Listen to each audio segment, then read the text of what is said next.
Bismillahirrahmanirrahim. Terima kasih kepada moderator atas waktunya. Saya juga mengucapkan terima kasih banyak kepada tim Tafsir Al-Quran ID yang telah meminta saya untuk berbicara sedikit saja, karena Pak Aksin sudah berbicara banyak sebenarnya tentang sejarah kenabian. Sebenarnya ketika diminta pertama kali, saya bingung untuk membahas apa, karena yang diminta kan terkait sosok Nabi Muhammad dalam sorotan Al-Quran. Kemudian setelah diskusi, maka katanya perspektif Abid saja. Namun ketika berbicara artikel saya, sebenarnya itu sangat lama ditulisnya ketika saya masih mahasiswa S2. 2000 berapa itu ya? 2012 kayaknya. Sehingga saya memang harus membuka kembali bukunya, dan karena temanya adalah pribadi tentang Nabi Muhammad, maka saya sebenarnya lebih mungkin akan berkomentar terkait kepribadian Nabi Muhammad ditinjau nanti dari perspektif ayat kisah atau qososil Quran punya Abid Al-Jabiri. Jadi fokusnya nanti lebih kepada membahas kitabnya Madkhal ilal Quran Al-Karim dibanding Fahmul Quran. Saya mulai. Jadi kenapa kita harus membahas dari perspektifnya Al-Quran dulu? Tadi sudah disampaikan oleh Pak Aksin dengan sangat rinci ya, bahwa sebenarnya ketika kita berbicara kisah hidup Nabi Muhammad, itu sering dan memang kebanyakan perspektifnya adalah perspektif sirah.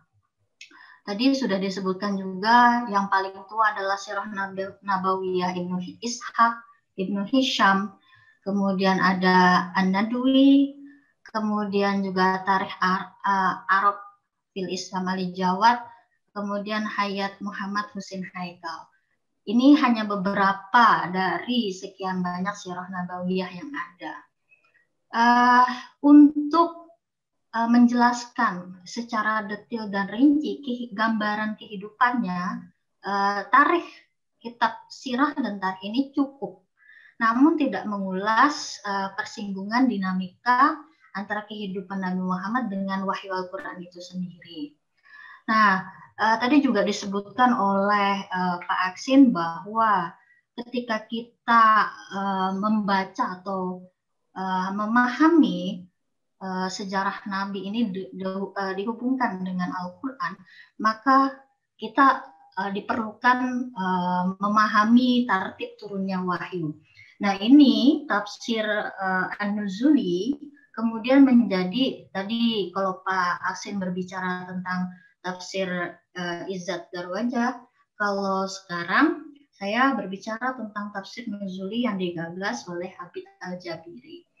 Tujuan dari adanya tafsir nuzul ini itu untuk mengeksplorasi relasi antara wahyu Al-Quran dengan realitas kesejarahan Muhammad saat itu, saat wahyu turun, baik pra-kenabian maupun masa kenabian. Jadi sebenarnya lagi-lagi bahwa untuk membaca tafsir nuzul ini memang pertama kali yang harus difahami adalah tertib turunnya ayat atau wahyu. Abid sendiri nanti, Abid Al-Jabiri nanti mengklasifikasikan surah-surah itu dan menyebutkannya memang sesuai urutan turunnya wahyu. Kemudian ketika berbicara tentang tadi kenapa saya lebih khusus membahas tentang ayat kisah. Nah, ini Al-Jabiri dari sekian bahasan, dari 3 bahasan inti dalam Madkhal ilal Quran ini, dia memberikan porsi yang cukup besar, sepertiganya terhadap qososul Quran. jadi tentang kisah-kisah Al-Quran. Nah, dalam pandangan Al-Jabiri, yang namanya kisah Al-Quran itu tidak sekedar kisah, tidak hanya menceritakan tentang perjuangan para nabi masa lalu, ataupun kaum-kaum terdahulu, tidak. Tapi ada hubungannya dengan perjalanan dakwah Nabi Muhammad. Sehingga Al-Jabiri mengumpamakan bahwa kisah Al-Quran itu jendela, katanya. Jendela ataupun cerminan. Nah, untuk mengetahui perjuangan dakwah Nabi Muhammad yang tentunya nanti akan membentuk pribadi Nabi Muhammad itu sendiri. Catatan lagi bahwa dikatakan di sini bahwa yang diinginkan itu bukan sejarahnya, tapi Al-Quran adalah kitab dakwah keagamaan yang menjadikan kisah sebagai sarana mencapai dakwah. Nanti apakah fakta sejarah yang atau kisah yang ada di dalam perjuangan para nabi itu adalah fakta sejarah, itu urusan belakangan. Yang jelas adalah kisah itu merupakan jenis perumpamaan. Jadi diibaratkan sudah ya bahwa kisah itu adalah perumpamaan, permisalan yang untuk memahami dan mengambil ibrahnya, jadi kita menyimpulkan ibrahnya itu bukan hanya dari membaca alur ceritanya, namun juga merunut pada keadaan mustami' atau audiens ketika kisah itu dituturkan, ketika diwahyukan. Jadi siapa yang dimaksud dengan audiens di situ? Tentunya siapa penerima wahyu awal? Nabi Muhammad. Nah, diberikan catatan bahwa kisah Al-Quran walaupun dia bukan Al-Jabiri tidak menegaskan bahwa kisah Al-Quran itu kisah sejarah, tapi bagi Al-Jabiri kisah Al-Quran itu bukan juga kisah khayali, tapi kisah yang membincang realitas kesejarahan yang berkaitan dengan peradaban dan pemikiran bangsa Arab. Jadi sangat terkait dengan bangsa Arab yang memang tadi sudah juga disinggung oleh Pak Aksin dalam bagan-bagannya yang sangat rumit saya pikir ya. Tapi memudahkan untuk mencernanya.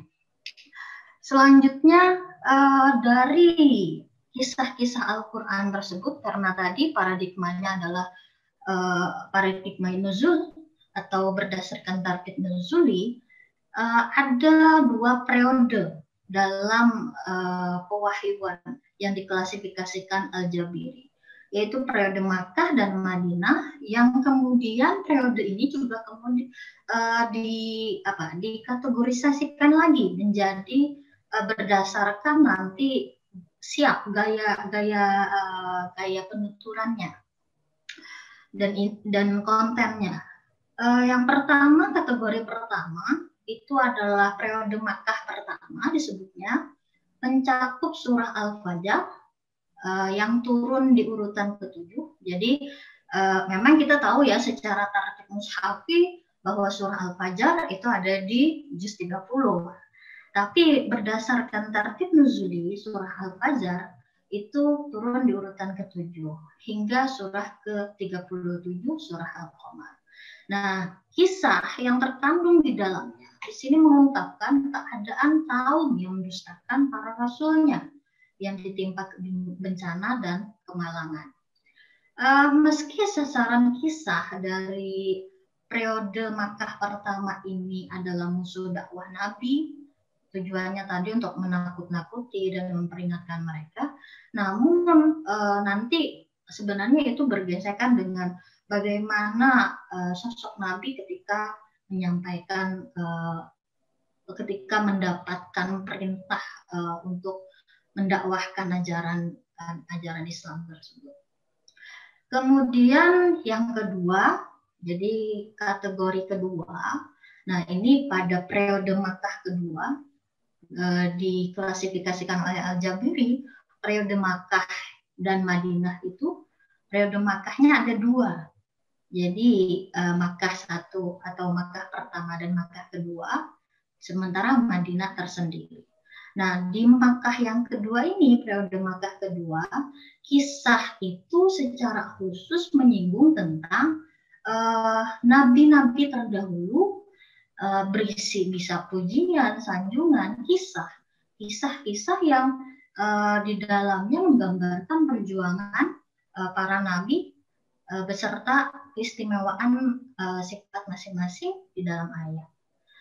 Sekaligus menegaskan nubuat dan risalah mereka. Surahnya itu berdasarkan periodisasi Al-Jabiri, itu surah ke-38, surah Sof hingga surah Al-Ankabut, surah ke-88. Nanti juga akan kita coba ulas apa nanti signifikansi atau pengaruhnya kepada Nabi Muhammad, sosok Nabi Muhammad. Yang ketiga adalah jenis kisah terakhir ini khusus menyorot keadaan di masa Madinah. Isinya kisah tersebut berkaitan dengan perdebatan dengan kaum Yahudi dan Nasrani yang menyerupakan Allah, kemudian memperlihatkan kedurhakaan mereka terhadap nikmatnya, menjelaskan penyimpangan mereka dari agama Ibrahim.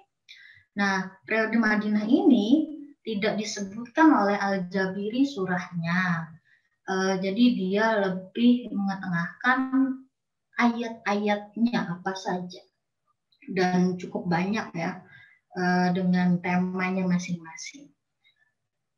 Selanjutnya, nah ini saya ingin sebenarnya ijtihad aja ya kayaknya. Memang bahwa Al-Jabiri menjelaskan tentang kategori pertama itu surahnya apa saja. Surah Al-Fajr katanya. Nah, di dalam surah kategori pertama itu, periode Makkah pertama, itu kisah-kisah yang diangkat adalah kisah tentang Ad, Samud. Yang paling awal itu. Kenapa yang diangkat duluan adalah kisah Ad dan Samud ini? Karena menurut Al-Jabiri bahwa kisah ini adalah kisah yang sangat masyhur di negara Arab. Jadi masyarakat Arab itu mengetahui tentang keberadaan kisah ini.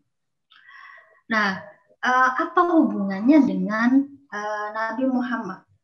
Anda bayangkan atau kita bayangkan semua bagaimana sosok Nabi Muhammad yang baru, saya kasih tanda kutip ya, yang baru diangkat menjadi Nabi dan Rasul itu berhadapan dengan penolakan kaum Quraisy yang menjadi pengalaman pertamanya. Pendukungnya belum banyak. Nah, gimana itu? Maka Al-Jabiri di dalam Madkhal itu dia tadi mengulas kisah-kisah kaum terdahulu yang memang familiar juga di dalam pengetahuan orang Arab. Hingga apa? Agar ini menjadi suatu amunisi. Kalau saya katakan amunisi, agar apa? Agar kaum Quraisy itu mengingatkan kembali, bahwa setelah terjadi hal demikian di masa lalu. Kemudian, nah ini dari sini saya kasih catatan bahwa dengan adanya pengetahuan atau wahyu tadi yang berupa kisah kaum terdahulu yang dibinasakan ini, Nabi Muhammad itu mulai percaya diri menyebarkan ajaran Islam karena sudah ada pengetahuannya yang sama-sama tahu nih. Hal ini juga memberikan sebagai suatu penetapan hati bagi Nabi Muhammad, bahwa penolakan yang dihadapinya itu juga sudah biasa dialami oleh para nabi pendahulunya. Jadi memang dalam periode Makkah pertama dan kedua itu ada ketersambungan.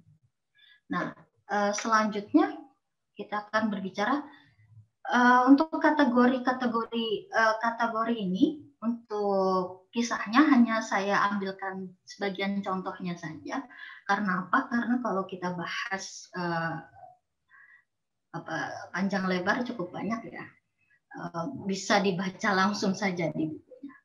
Kemudian kategori kedua atau periode Makkah kedua, pada periodisasi kisah Al-Quran kedua ini, kisah-kisah atau ayat-ayat kisah itu lebih mengeksplor bagaimana cara-cara para nabi berdakwah dan menghadapi penolakan kaumnya. Ini menurut Al-Jabiri diklasifikasikannya begini, karena apa? Karena ternyata Nabi Muhammad itu mengalami yang namanya apa ya kata kita, ada tawaran kayak gitu, tawaran dari usaha-usaha kaum kafir Quraisy itu untuk melakukan negosiasi dengan Nabi. Di sini lalu diungkapkan dalam periode ini salah satunya adalah surah Shad yang mengisahkan tentang banyak sekali para nabi. Saya ambilkan di sini ada Nabi Daud dan Nabi Sulaiman. Dikisahkan ayat di dalam Quran surah Shad itu tentang Nabi Daud dengan kerajaannya yang besar. Dilanjutkan juga dengan kisah Nabi Sulaiman yang juga satu sebagai nabi, kemudian juga dia punya kekuatan dan kerajaan.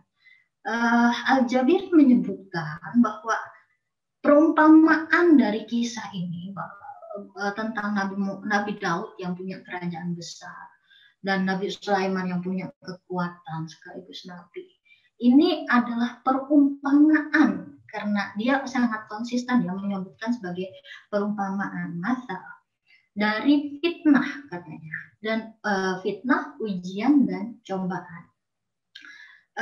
Selanjutnya juga di surah Yusuf, teman-teman pasti tahu sendiri surah Yusuf itu Al-Jabir dikatakan sebagai surah yang berdiri sendiri karena memang hanya di sana kisah Yusuf ada. Nah, di dalamnya itu juga dijelaskan tentang bagaimana keluarga, wanita, dan kekayaan itu menjadi salah satu faktor yang membuat tipu daya dalam jalannya dakwah. Nah, dengan tadi adanya kisah-kisah ini sebenarnya merefleksikan bagaimana Nabi Muhammad itu menghadapi hal yang sama dengan tawaran yang saya pribadi mengatakan itu mungkin kalau manusia biasa pasti tidak akan bisa menolaknya. Namun kalau Nabi tentunya berbeda ya, dengan petunjuk Allah yang jelas akan terlewati dengan baik. Namun saya ingin menekankan bahwa beragam tantangan dan jalannya dakwah dalam jalannya dakwah Nabi itu turut mempengaruhi dalam pembentukan pribadi Nabi.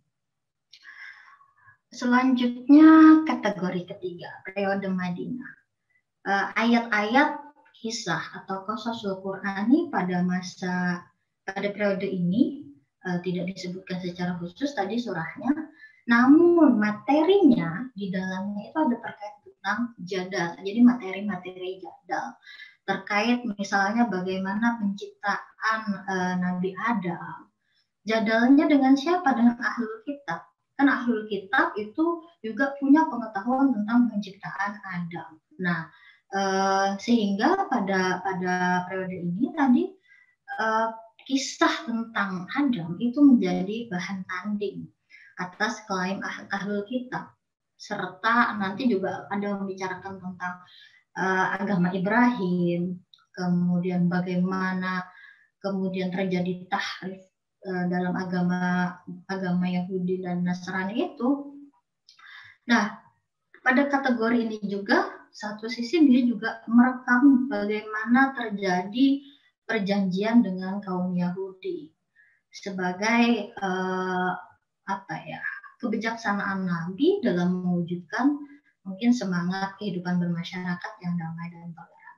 Tadi kan Pak Aksen sebenarnya sudah berbicara juga bahwa pada periode Madinah itu Nabi hidup berdampingan dengan masyarakat Yahudi yang sebenarnya juga penuh dengan konflik ketika hidup berdampingan itu. Namun bisa kemudian dibijaksanai gitu. Pada masa ini sosok Nabi, saya simpulkan ya di bawah, pada masa ini sosok Nabi itu bertransformasi. Kalau sebelumnya Nabi itu sebagai pendakwah, ketika pada periode Madinah, jadi kalau di awal itu dijelaskan bahwa memang Nabi sebagai pendakwah dengan tugasnya, karena memang tugasnya sebagai Nabi dan Rasul itu. Nah, ketika masa periode Madinah, di sana ditunjukkan bagaimana Nabi menjadi pemimpin bijak yang penuh pertimbangan, mengedepankan jalan damai dalam penyebaran dakwah Islam. Kesimpulan sebenarnya saya bahasakan saya sendiri. Nanti mungkin kita akan bisa sama-sama berdiskusi. Jadi gini, melalui kisah Qur'ani yang dikonstruk oleh Al-Jabiri dengan pendekatan tafsir nuzuli tadi, akan terlihat bagaimana pribadi Nabi Muhammad dalam perjalanan dakwah itu terjadi. Jadi difokuskan pada perjalanan dakwah ya. Di sini tidak berbicara tentang pra-kenabiannya. Jadi saya simpulkan bahwa tadi ketika fase awal atau periode Makkah pertama itu kelihatan ada kekagokan ya saya. Nabi masih awal amatir kayak gitu. Sehingga berdakwah pun yang disampaikan pun ya udah apa yang diwahyukan gitu. Nah, ketika kemudian selanjutnya pada periode Makkah kedua itu sudah semakin mahir berkat juga pembelajaran dari kisah-kisah bagaimana para nabi terdahulu menghadapi umatnya. Dan terakhir pada periode Madinah di situ menunjukkan bagaimana sifat-sifat Nabi atau sikap Nabi sebagai seorang dai atau pemuka agama sekaligus sebagai seorang pemimpin yang bijak. Terima kasih, mungkin itu saja. Wallahu a'lam bishawab. Saya akhiri. Assalamualaikum warahmatullahi wabarakatuh. Saya serahkan kepada moderator.